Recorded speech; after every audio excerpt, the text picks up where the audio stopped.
Benvidos a Santiago. Si nesta cidade somos pioneiros en moitas cousas. Por exemplo, nesto, elocuencia, unha escola de oratoria que acaba de abrir, e cando digo acaba de abrir, é que case que acaban de meter a chave na porta e abrir a porta, acaba de abrir as súas portas na rúa Rosalía de Castro. A verdade é que, supoño que de primeiras, Santiago Martínez, benvido. Gracias. Supoño que de primeiras espertades moita curiosidade, non é un negocio que pase desapercibido, en plan, montaron outro, non, non. Sí, Montaron unha escola de oratoria. exactamente, sí, un tanto raro. Cando yo comentamos as nosas amistades, a nosa familia, en principio, xa coñecen un pouco que somos frikis desto da oratoria e do mundo do debate. Entón, bueno, eu creo que xa máis ou menos esperaban algo así, unha iniciativa destas. Pero a xente que non coñece o debate ou a oratoria, sí que cando lle comentas que empezas esta iniciativa, este proxecto, xa non digo empresarial, senón tamén vital, sí que lles sorprende bastante e lles gusta polo elemento innovador que é certo que non hai ningunha, de feito, é a primeira, podemos decir, de Galicia e seguramente de España, a primeira escola, academia, que exclusivamente imparte oratoria con carácter periódico. Gústame que ti defines un pouco o teu obxectivo de vida, non? Como friki, non? Utilizache Sí, a palabra sí, sí, sí. friki, pero a verdade é que eu acabo de facer un silencio nesta conversa que estamos tendo ti máis eu, pero penso que o peor que pode haber é cando alguén está presentando algo, dando un discurso, enfrentándose a unha entrevista de traballo, por exemplo, estos típicos. Sí. Claro, eso é do peor. Esas son as cousas que, por exemplo, podense dar trucos, podense dar ferramentas na túa escola para que non suceda eso. Cada un é como é, cada un ten as agallas que ten, Exacto. pero para que todo o mundo, como mínimo, teña un nivel digno a hora de enfrentarse pois a unha presentación dun traballo de fin de carreira, a unha entrevista de traballo, insisto, que é tan importante, non? Porque tanto prestamoslle moita atención a isto nos últimos tempos como nos movemos, como poñemos A linguaxe a corporal, linguaxe sí. corporal, pero non prestamos atención ao que dicimos ca lingua. Sí, bueno, dentro da oratoria está tamén a linguaxe corporal, é dicir, cando comunicamos, comunicamos verbalmente e non verbalmente. Sí é certo que agora está moi en auxe isto da interpretar a linguaxe corporal e dominar a linguaxe corporal, pero tamén debemos dominar o que decimos. Tanto as muletillas, como acabas de decir ti moi ben, certas palabras que xeneran dúbidas cando vamos a unha entrevista de traballo ou estamos vendendo un produto ou estamos defendendo un traballo diante dunha clase, unha presentación. Tacos que podemos soltar poniéndonos nerviosos. Sí, ou palabras que estratégicamente non nos favorecen, non? E que no inconsciente do auditorio o que lle estamos xerando é dúbidas en torno á nosa posición e en torno á nosa comunicación. É importante levar unha mensaxe ben diseñada e tamén transmitila. Esos son os dous eses nos que nos vertebramos na nosa escola de oratoria. Non só ensinamos oratoria como facer os xestos adecuados, naturais de cada un, sino tamén ensinamos a estrategia previa de comunicación que hai que ter. Saber a quen nos vamos a dirixir, que vamos a decir, como vamos a decir e para que o vamos a decir. Se temos claro esas diferentes variables comunicativas, seguramente lograremos os nosos objetivos. Se vamos en plan improvisando, como fai moita xente, pois logo ocorren cousas peculiares, non? Elocuencia. Elocuencia, escola de oratoria, que abre as súas portas na rúa Rosalía de Castro, aquí en Compostela, e que a cabeza deste proxecto está Santiago Martínez. Este proxecto, se abrimos simplemente así o tríptico, non? Por exemplo, comeza con nenos Sí. e adolescentes. Pódese xa entrenar a oratoria dende tan pequenos? E dende máis, nós establecemos un marxe de idade de entre 12 e 18 anos. Temos un grupo para rapaces entre 12 e 15 e outro grupo para rapaces entre 16 e 18 anos. O motivo polo cal o facemos é porque consideramos que, como calquera outra actividade, canto antes lle ensinemos algo aos rapaces, que son como esponsas, moito mellor. O noso sistema educativo non fomenta para nada a oratoria ou falar en público. Todos sufrimos en algún momento nas nosas aulas como cando levantabas a man moitas veces levabas a reprimenda do profesor ou cando salías a pizarra, o profesor non premiaba intentar solucionar o problema, a iniciativa, castigaba o erro, en vez de premiar o intento. Ademais, os nosos exámenes son eminentemente escritos, non son orales, bueno, non se incentiva Non facemos os debates estos das series americanas e das pelis por americanas exemplo, onde sempre se ven, pois eso, que hai como uns campeonatos sí, de debate. sí, eso hai en España, lévase facendo no ámbito universitario, aínda que, bueno, é un pouco descoñecido, e é aí onde os meus compañeiros, Jorge Pan, Adrián Lijó e máis eu, Sodes campeóns, salimos aí. aínda que che dé un pouco de, supoño que de apuro dicilo, claro, Jorge, como se chama outro? Adrián. Adrián e Santiago son campións nacionais de debate dos anos 2007, 2008 e de Antonte, de 2013 tamén. Sí, sí, e subcampeóns en 2005, subcampeóns internacionales, premios a mellor orador en varios torneos. Por eso decía que somos un pouco frikis desto. E o que queremos é ensinarlle precisamente a esos rapaces, a esos nenos, que no sistema educativo non se ensina oratoria, esas técnicas que nós aprendimos competindo. E as mesmas técnicas que ademais nós usamos a nivel profesional, porque o día de mañán cando estean na universidade ou o día de mañán cando estén traballando, tanto as empresas ou os seus profesores na universidade lles van a exixir saber falar ben, saber comunicar. E por eso é importante collelos canto antes e traballar esas habilidades. Ensinámoste, é unha das cousas que di o tríptico de elocuencia, que é unha escola de oratoria. Escola de oratoria acaba de abrir as súas portas aquí en Santiago de Compostela. Ensinámoste a perder o medo a falar en público. Sí. É un dos maiores pánicos que hai hoxe en día, non? Cando Bueno, eu podo che dicir que despois de moitos anos, xa levo uns cuantos facendo tele, aínda se me teño que poñer diante dun auditorio, dunha chea de xente, o meu respeto, entrame respeto, que non quero perdelo, porque senón sería un inconsciente, pero bueno, que sempre, claro, tes unha chea de 50, 100, 200 persoas, 1000 diante túa e... Non, incluso eu estou bastante acostumado a falar en público, ninguén me quita ese primer minuto ou 2 minutos de tensión Claro. previa e no inicio. Eso é normal, o medo é bo, porque estimula a alerta para que fagas ben as cousas, pero sí é certo que hai xente que ten pánico escénico, incluso profesionales, eu teño familiares que, por exemplo, pois son abogados e comentan que con moitos anos que lles aterra, por exemplo, ir a unha vista, a un xuízo, e ter que expoñer e defender as súas teses diante dun xuíz, non? A min pásame con moitos artistas, moitos non, pero pasoume pois cun escritor e con 2 ou 3 artistas de querer traelos ao programa e ter auténtico pánico de por favor, no, si pode ser, non. Claro, hai xente que ten como moita vergonza o público físico e o público virtual que pode estar... Sí, é o sentimento de estar exposto, cando Sí, te sintes xusto. observado. E nos, bueno, a través dunha serie de exercicios, de técnicas, ademais, o bo deste curso, por eso tamén é innovador, é que son clases semanais. Non se trata dun curso de 8 ou 12 horas nun hotel, sino que se trata dun curso que está pensado para 6 meses, onde a xente semana a semana vai traballando, vai perdendo ese medo a falar en público e vai poñendo en práctica os nosos consellos, as nosas técnicas, bueno, pois na súa vida familiar e tamén na súa vida profesional. Queres descubrir as técnicas que os grandes comunicadores utilizan para triunfar na súa vida profesional? Sí. Parte do liderazgo, os grandes comunicadores son líderes sociales e viceversa. Os grandes líderes sociales teñen que ter como habilidade innata ou propia ou polo menos adestrada a comunicación. Un líder, se non sabe comunicar, normalmente se di que non ten carisma. Por lo tanto, a comunicación é moi importante para poder ter carisma, xa sexa a nivel político, a nivel mediático, como ben sabes ti, pero tamén a nivel familiar ou a nivel da túa pequena ou gran empresa, non?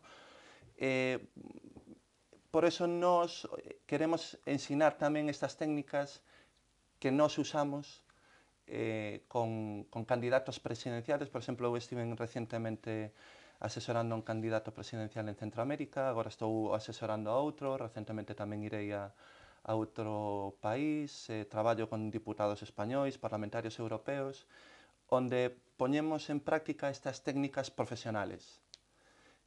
Nos queremos darlle a coñecer a xente da rúa, a estos profesionais da rúa, comerciales, abogados, profesores, estas técnicas que lles poden ser moi útiles a hora de comunicar. Estas técnicas o que ao final poden influir en cada un de nós é que poden potenciar, claro, isto non son milagros, non é que os tempos están como están, vamos á escola de oratoria e con eso solucionamos a vida, non, é como todo suma. Todo suma. E si nós imos a un inversor, por exemplo, a presentarlle un proxecto e dubidamos, non sabemos por onde empezar, non sabemos como darlle a idea concreta e os obxectivos e, sobre todo, envolvelo ben, non? Que ás veces é do que se trata, de contar as cousas como se teñen que contar, pero sacando o mellor delas. Claro, se non facemos eso, pois seguramente sexa un fracaso. Se o mellor pasamos pola escola de oratoria, isto xa pode ser... o que facemos é o que di aquí, potenciar o teu futuro, tanto académico como profesional. Si, ti acabas de poñer un exemplo moi bo. Eu imparto algúns cursos para emprendedores precisamente para que saiban vender, entre comillas, a súa idea empresarial. Porque é moi importante cando te sentas nun banco para pedir cartos ou diante dun inversor ou incluso cando tens que convencer a túa familia, que son os primeiros dos que tiras, non? Para empezar algún proxecto empresarial. A maioría da xente tens que intentar convencela. Se ti non tes a idea clara do que queres facer, a xente moi dificilmente vai poñer cartos, tempo, traballo ou apoio moral se non teñen ben claro o que queres. Hai unha frase que eu sempre en todas as clases asesan de comunicación política para emprendedores, de oratoria para abogados, negociación, do que sexa, sempre empezo ca mesma frase, de Albert Einstein. Un non sabe algo ata que non lle logra explicar a súa avoa. Claro. E iso é o problema de moita xente. Ten moi boas ideas ou son uns auténticos cracks ou autoridades nunha materia, pero non saben transmitir o coñecemento que teñen aquí á xente que lle rodea. Non hai transmisión do coñecemento. E, por lo tanto, a xente que lle rodea pensa que igual non sabe tanto ou non é tan autoridade na materia ou non ten claro pois o que quere, cando realmente o ten claro e o que non ten claro é como convencer ou transmitirlle eso aos demais.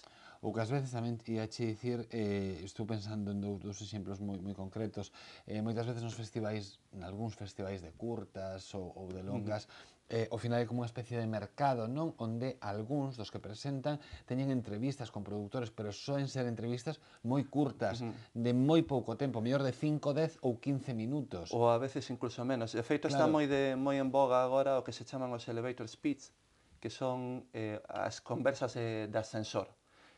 Digamos non sabía eso, elevators, claro. Sí, bueno, como todo isto, non? Os yanquis, os norteamericanos sempre inventan todo, e digamos que a nivel de preparación para persoas que buscan investimento, como acabas de poñerte o exemplo da xente que quere facer unha curta e necesita pois, o aval dun produtor, se ensaya con conversacións de 2 minutos, nas que en 2 minutos, que o que pode durar que ti coincidas con alguén nun ascensor e lle poidas presentar unha idea de maneira espontánea, neses 2 minutos ti saibas vender ben, explicar ben, presentar ben a túa idea en 2 minutos. O tempo é ouro. O tempo é ouro. Nos facemos un pequeno parón nesta conversa con Santiago Martínez Suárez, que é unha das cabezas de Elocuencia, Escola de Oratoria, e despois imos a falar quedeime eu pensando no de elevators speak, claro, ensayar durante 2 minutos, concentrar ao máximo o discurso e a idea que tens que transmitir. Que continuamos co programa e que despois vamos falar de máis cousas con Santiago, porque aparte de levar elocuencia, el xa adiantaba que estaba a entrenar a políticos, a candidatos presidenciais, pero tamén a políticos a hora de, por exemplo, enfrentarse a un debate na televisión ou, por exemplo, que me gustaría preguntar yo despois, como se pode afrontar, e nas últimas semanas o estivemos vendo, unha crise ou unha infidelidade nun político.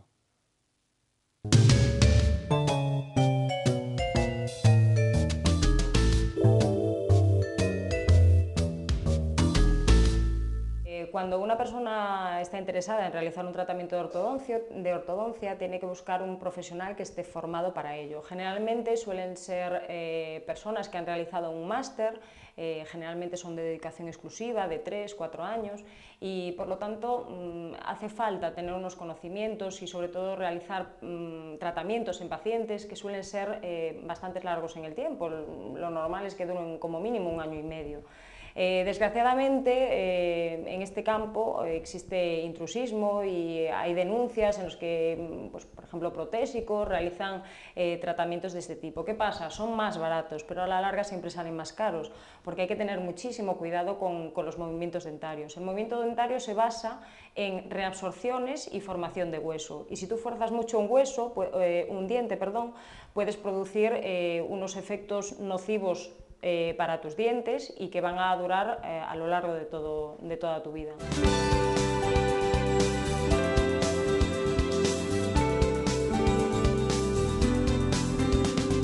La verdad es que uno de los grandes inconvenientes de la ortodoncia es su estética. Hasta ahora pues eran esos aparatos con alambres que se veían mucho, o los brackets. Afortunadamente todo va evolucionando y hoy en día disponemos, por ejemplo, de brackets de porcelanas que son de color del diente, incluso los arcos, vamos a ver, se colocan los brackets pegados a los dientes y luego se pone un arco metálico. Bueno, pues esos arcos incluso los hay pintados también en blanco, que pasan mucho más desapercibidos. Con lo cual, estos tratamientos, hay gente que los lleva y que si no enseña mucho los dientes, o ellos ya practican enfrente del espejo para que no se vean, pues no te das cuenta que los llevan. Además, también ahora ha salido hace pocos años lo que es la ortodoncia invisible. Esto consiste en una especie de férulas transparentes, no son brackets, que hay que llevarlas puestas durante todo el día.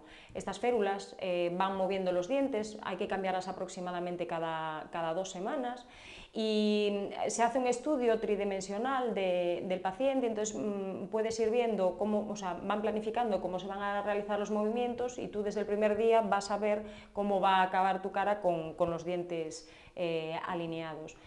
Evidentemente, todo está indicado para una serie de maloclusiones, ¿vale? No todo el mundo puede colocar estos tratamientos invisibles. Muchas veces es necesario colocar brackets y no se pueden hacer con este tipo de férulas.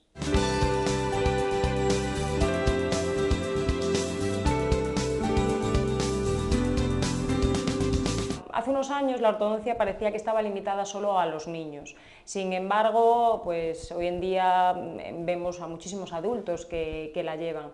La verdad es que el movimiento dentario en niños y en adultos pues es completamente diferente. En los niños podemos jugar con el crecimiento de hueso en unas determinadas edades, y sin embargo en los adultos no. Los movimientos además también suelen ser más lentos, suelen ser tratamientos un poquito más largos en el tiempo, pero que se alcanzan resultados tan óptimos como los niños.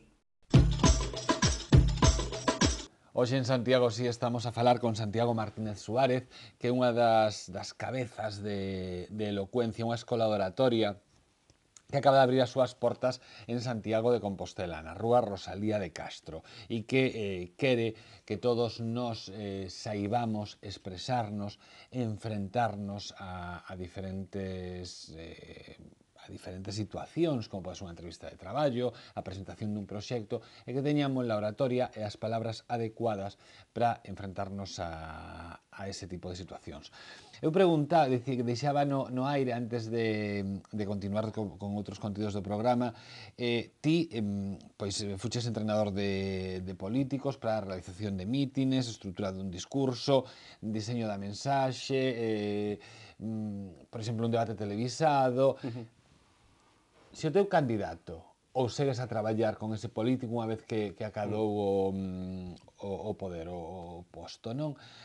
Como vimos nas últimas semanas, de repente hai un escándalo. Normalmente os escándalos, por desgracia, non sei por qué, ou por desgracia, ou segundo a miña opinión, por desgracia, causannos máis expectación un escándalo sexual que un escándalo de desfalco. Pero bueno, hai un escándalo sexual que son os que acaparan páxinas e páxinas. Como se enfronta un punto de inflexión tan importante, ou non sei se tan importante na carreira dun político? Bueno, realmente o que está ocurrindo en Francia é un caso paradigmático de xestión dunha crise, por así decirlo, non? Dentro do que é a ciencia da comunicación política hai un apartado que é a comunicación de crise que ten as súas peculiaridades. Bueno, eu dou clase en varios másters de comunicación e cando tocamos cuestións de crise sempre falamos de que un goberno, unha institución, cando ten que xestionar unha crise, o primeiro que ten que facer é afrontala, non negala. Porque a propia palabra crise xa o di, xa a percepción da sociedade ou da xente é que hai un problema digno de chamarse así, crise. Entón, non o podemos negar ou Nin cambiarlle o nome a palabra nin crise. cambiarlle o nome, nin afastarnos como fixo durante este tempo o goberno de Rajoy, non? Non, tamén estaba pensando en a época de Zapatero no que a palabra crise non exactamente, existía. desaceleración económica. Sí. Bueno, digamos que nos últimos anos se entrou moito no xogo das palabras porque as palabras teñen moito poder. Non é o Ao mesmo. final danche a razón todos eles na oratoria, porque todos saben como utilizar as palabras. As palabras son moi poderosas. Luis Arroyo, un consultor político español, fixo un estudio e ademais escribiu un libro con respecto ao tema, onde se lle preguntaba a xente, por exemplo, se estarían dispostos a eliminar as pagas extraordinarias, as vacacións, os dereitos de compensación familiar dos funcionarios, os privilexios dos funcionarios. O máis da 70% da xente decía que sí, que había que eliminar esos privilexios. Cando se lles preguntaba se estarían dispostos a quitarlle as vacacións, baixarlle o soldo a bomberos, médicos, enfermeiros, Dicían que non. o apoio era do 30%. Claro. Estou falando un pouco de memoria. Sí, é dicir, sí. A pregunta é a mesma, pero dependendo de que palabras uses, a percepción da xente é diferente. A realidade non é a que é, a realidade é a que a xente percibe. E para que a xente perciba unha realidade, nós usamos palabras. Volvendo ao tema da pregunta, no caso francés, eu como asesor faría un pouco o que está intentando facer o equipo de Hollande, que é levar o tema ao marco individual, o terreno compartido por calquer cidadán onde considera que a esfera íntima depende de cada un. Que vexan o presidente francés tamén como un cidadán que ten dereito á súa intimidade.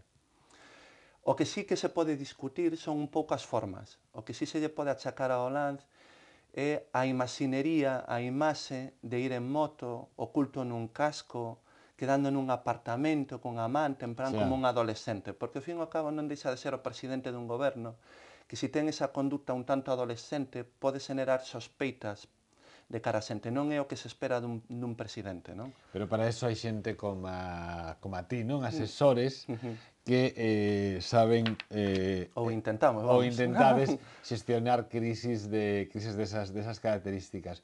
Supoño que a ninguén lle apetece unha crise desa, pero cando xa pasa, ten que ser un desafío, non? Un subidón de adrenalina. Sí, e inevitablemente pasa. Pasa, sí. E moitas veces se está ao borde de moitas crises e a xente non o sabe. Non o sabe.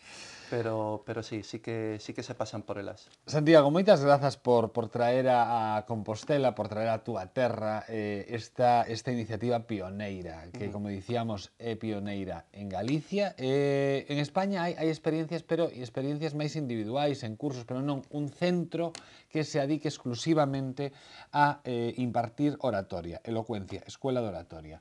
Moitísimas grazas por traerlo a Compostela. Nada, grazas a vos por permitir vir aquí e falar deste proxecto. Moitas grazas. Como dicíamos, Escuela de Oratoria, Elocuencia, está na rúa Rosalía de Castro, para nenos a partir de 12 anos ata señores xubilados ou xente que lle apeteza pois encher a súa vida de boas ferramentas, porque ao final sí que nos comunicamos moito cos xestos, pero tamén cas palabras, e como dicía Santiago, todas as palabras importan. Nos marchamos, estamos en Santiago Sí e en Correo Televisión. Sexan moi felices.